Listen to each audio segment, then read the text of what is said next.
positive thought. So today's thought is success comes from having dreams that are bigger than your fears. So आज हम ancient history पढ़ेंगे और उसमें भी हमारा फर्स्ट टॉपिक है प्री हिस्टोरिक टाइम्स और ये 4 टॉपिक्स हम कवर करेंगे. Okay, that is neolithic, chalcolithic and their cultures and iron age. So let's start. Hi friends, welcome to my YouTube channel Aapki Pathshala. आप सब कैसे हो? Hope you are doing well. So आज हम एंशिएंट इंडिया के कुछ 3 टॉपिक्स कंप्लीट करेंगे. That is neolithic age, chalcolithic age जिसको मेटल एज भी कहेंगे, and the iron age. Okay, so let's start the topic. So मेरा फर्स्ट टॉपिक है इट्स न्यूलिथिक एज. ओके, तो हमने पिछले वीडियोस में पढ़ा है. अगर आपने पिछले वीडियोस में नहीं पढ़ा है तो go to my video list. उसमें मैंने पार्ट 1 और पार्ट 2 में about paleolithic and mesolithic ages के बारे में पढ़ाया है.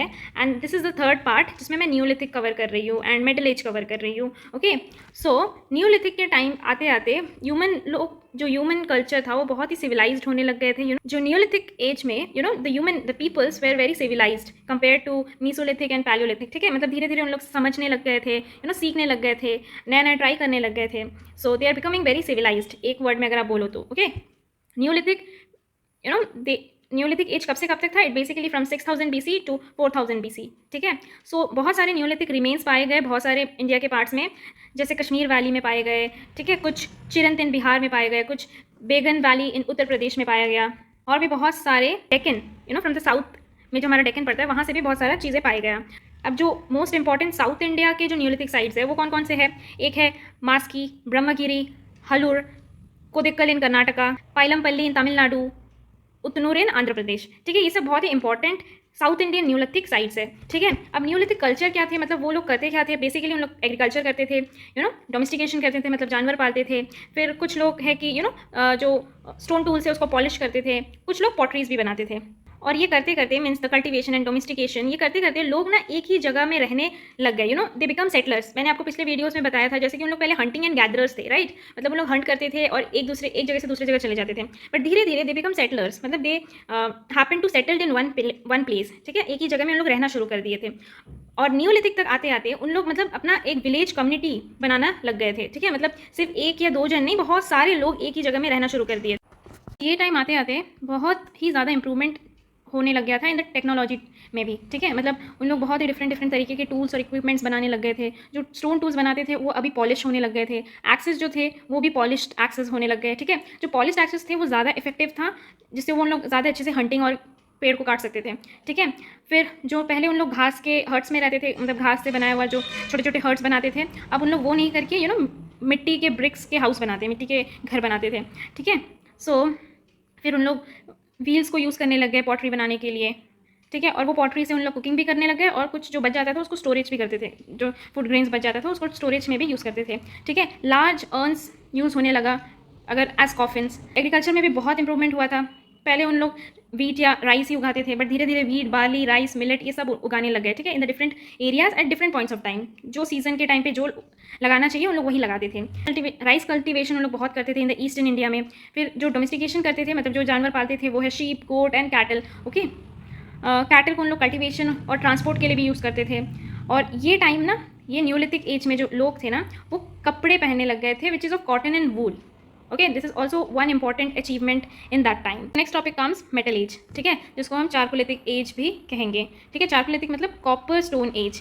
ठीक है, जो टाइम पे कॉपर और ब्रोंज यूज़ किया जाता था. ये टाइम आते आते मेटल ओर को स्मेल्ट करके उसको एक शेप देना, उसको कटिंग करना, ये टेक्नोलॉजी तब तक डेवलप्ड हो गया था.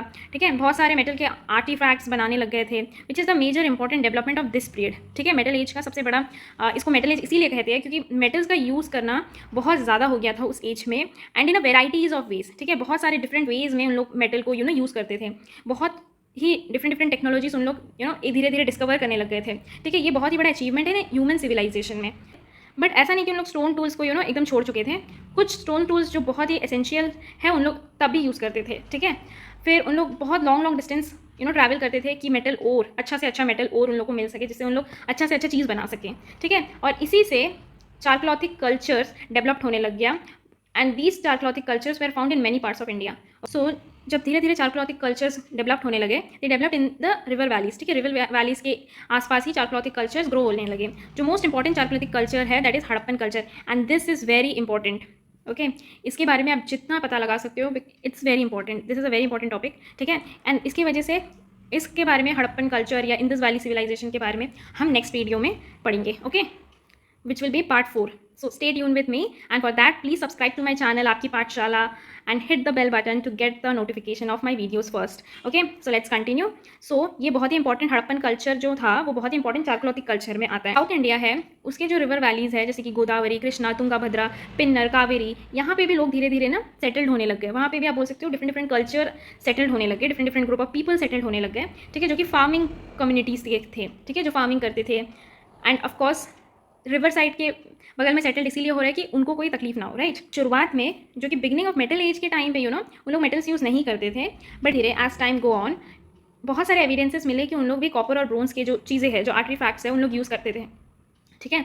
By the end of second millennium BC तक ये एविडेंसेस पाए गए कि उन लोग करते थे यूज़ कॉपर और ब्रोंज के चीज़ों का, ठीक है। और बहुत सारे ब्रोंज और कॉपर के ऑब्जेक्ट्स पाए गए हैं, बीड्स, टेराकोटा की चीज़ें पाई गए हैं, पॉटरीज पाए गए हैं पाइलमपल्ली में, जो कि तमिलनाडु में आता है, okay. So next comes the iron age, ठीक है, chalcolithic age is followed by iron age. इसके बाद आता है आयरन को जब लोग फर्स्ट टाइम यूज़ करने लग गए थे, that age is known as iron age. So जो आयरन एज था ना वो मोस्टली हमारे वेदास में भी बहुत बार मेंशन्ड है।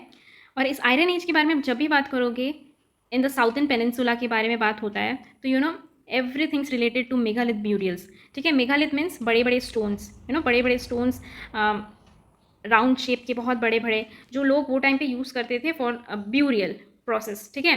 मतलब किसी का डेथ हो जाता था तो उसको बरी करने के लिए उसको बरी करने के लिए उसके चारों तरफ इर्द गिर्द बड़े बड़े स्टोन्स रख दिए जाते थे और फिर उसको मिट्टी से कवर कर दिया जाता था। और उस रिकग्नाइजिंग पर्पस वहाँ पे ऊपर में भी, ज़मीन के ऊपर में भी, एकदम लेवल सरफेस में भी एक बहुत बड़ा सा पत्थर रख दिया जाता था, ठीक है। फिर तो धीरे धीरे वहाँ पे उस पत्थर को धीरे धीरे लोग इनक्रिप्ट करने लगे, मतलब किसका शरीर है उसके नाम भी लिखने लगे, ठीक है। तो ये सब धीरे धीरे टाइम के साथ होने लगा। So these are some extra information.